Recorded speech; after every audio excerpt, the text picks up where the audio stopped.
Hi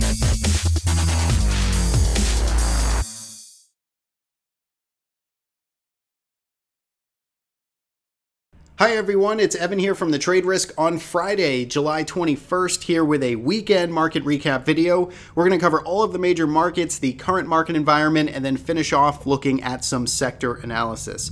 Hope you had a great week out there. If you're new to the channel or to these videos, do consider subscribing. In the bottom right hand corner, you can click that subscribe button. It just keeps you up to date with all of the latest videos that we put out, market recaps like this several times a week, along with some trade ideas, Q&A, and some things mixed in there on a week-to-week basis.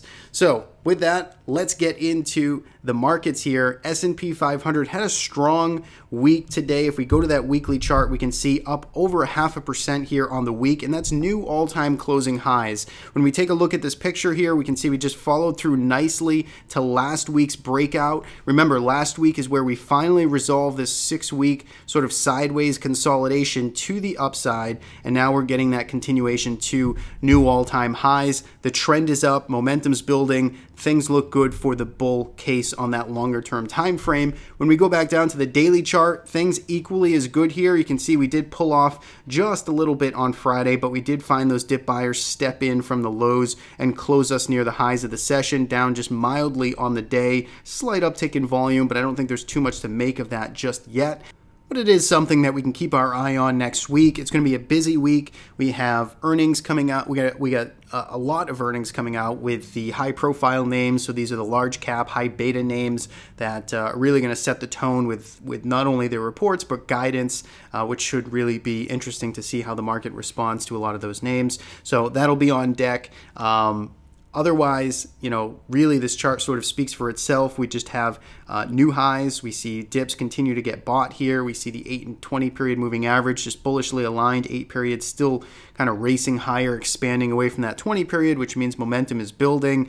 Volume, again, pretty much par for the course. Volatility continues to remain historically low, closed, I think, at a new low again today. So very comfortably trading under that 10 handle for the VIX. So pretty remarkable. Are we a bit overbought? Are we, just continue to kind of ramp up here and grind higher? Sure, we are. But, if there's still a healthy amount of rotation, if we still see those individual sectors kind of moving between one to the other, which we'll talk about a little bit later in this video, then we can continue to just grind higher here pretty much like we've seen. So that is, I think, all we really need to say on the S&P 500. Bulls in control, and keep an eye, I guess, on this dip that we saw today. If we see more of a pullback into earnings, if we start to see some companies that slip on their guidance or estimates, and we start to see the market react to that, that's obviously something that will derail this bull trend. But for now, as long as we're above, I'd say about this 244.50, 245 level, right in here, the prior highs from June, this low here, this pivot low from Tuesday, I think that's a good reference point. If we started to lose that, that would give a pretty good just early warning signal, early flag there for you tactical traders. Again, from the longer term perspective, the trend is still going to be very much intact. So that's the S&P 500. If we go to the IWM next, you can see here a very similar situation, up a little over 0.5% on the week. New all-time closing weekly highs here. You can see a bit more of a fade off of these highs. We didn't quite close at the highs of the week, but we did just marginally get a close above all of these prior sort of wicks in here, which is very encouraging. I think going forward above 142, if we can maintain above that on a closing basis, that's going to keep this market, that's going to keep the bulls in control, kind of the most really just pent up momentum in this market, in the small caps. So we're going to look to see if that can happen next week. If we start to lose below 142, I think right down here, right around 141, this kind of chop in here, this will be a good reference point. It'll be a little bit below the 20 period moving average as well. If we start to break down through there and come back into this old range, that would be, again, kind of a false breakout signal here as we ripped up above these 142 highs. So something to pay attention to. We're still long the IWM. We still have some exposure here outright, so we're going to see if that can maintain into next week. If we can hold that 142, that'd be the ideal case, but really as long as we're above this, say 141 20 period, then we're going to try and stick with it. If we go to the NASDAQ 100, you can see again remarkable V-shaped rally here taking place, just basically up in a straight line here for the past 2 weeks of trading and making new highs, or of course just pulled off just briefly off of those highs, but new weekly closing highs here. And again, this is going to be an important index because we do have a lot of these companies reporting next week, so we're going to be very interested to see, was this run up justified? Was the market really just pricing some good earnings in advance, or are we going to be disappointed given the run up that we saw over the past week or two? So that's the NASDAQ, that's the Russell and the SPY, all very constructive. Are we, again, a little overbought to the upside? Can we pull back? Can there be some short-term volatility? Absolutely, but the longer-term trends, they're up. Stick with momentum, stick with the trend until we get some more signs that things are changing. So that's the landscape. Let's get into some of the major markets here. TLT continuing to bounce here in towards the end of the week. You can see up 2% on TLT for the week. That's a very constructive week, taking out last week's highs and the last 2 weeks' highs and getting back sort of up above this 125 general area. We talked about this. Could this be a potential bear flag here, rallying into some of these declining moving averages? So far, I mean, it certainly could be, but this is definitely getting extended to the upside, or getting a decent bounce here. So something to pay attention to, that maybe it's more than just a bear flag. I still have no bet placed on this one way or the other. I'm just watching this as a spectator. You can see the 8 and 20 period starting to curl back up. So some constructive action there, but again, let's let this settle in a bit more. I don't see any high probability trade here. I know a lot of people would probably be looking for this to turn into a bear flag. If this starts to break down, there may be some shorts that jump on that pretty quick. Something to pay attention to, but for now, the bulls not really letting up. You can see volume a little bit lighter, as an aggregate from this down move over basically the second to third week of June. So something to pay attention to there. Maybe if that keeps up with that lifting on the lighter volume, coming and selling off on the higher volume, that's definitely a pattern that you want to pay attention to. That would not be the most optimistic, but until we get a little more evidence there, maybe not too much to read into that just yet. So that's TLT. Let's go to oil next, which really gave things up here on Friday, down 2.8%, and on the week ended up being minus 2.61%. Really all of Friday is what turned this negative on the week. We talked about sort of the bullish short-term implications here, or the scenario as this started to lift above this pivot, but we couldn't close above the pivot to finish off the week. We really gave this up Thursday and Friday, the very end of the tail end of this week,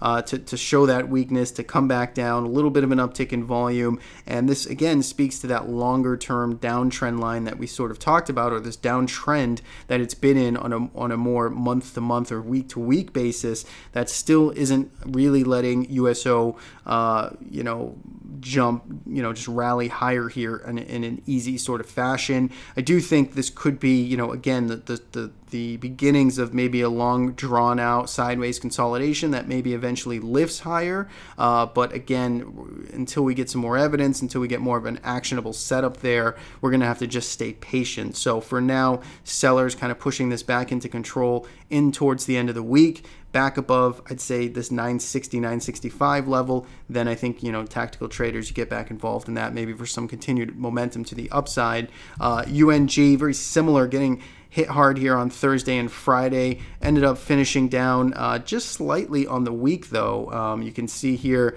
tried to get some momentum to that upside, got back to these prior highs, and then just basically rolled back over, slight uptick in volume. This is basically, this is the sideways consolidation here. This could be the grind out sideways that could lead to, either a reversal back to the upside, or, the bearish scenario would be a continuation pattern to the lower, to the downside.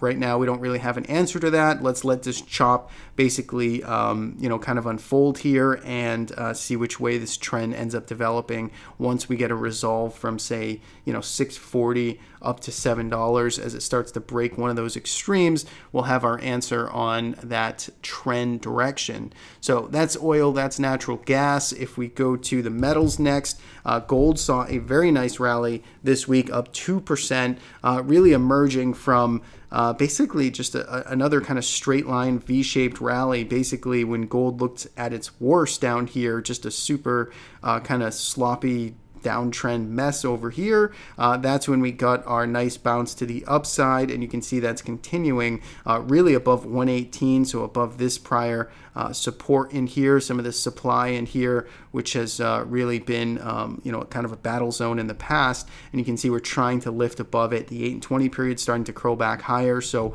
gold short-term trend is now higher. Silver, kind of the same situation here, more of a V-shaped kind of a capitulation type action here on this 2-bar sort of drop and then reversal. But again, you can see the 8 and 20 period curling back up. Short-term trend is higher. Weekly chart, or that longer-term trend, is still suspect, still to the downside. So some tactical action there in gold and silver. And I think that wraps up everything for the major markets.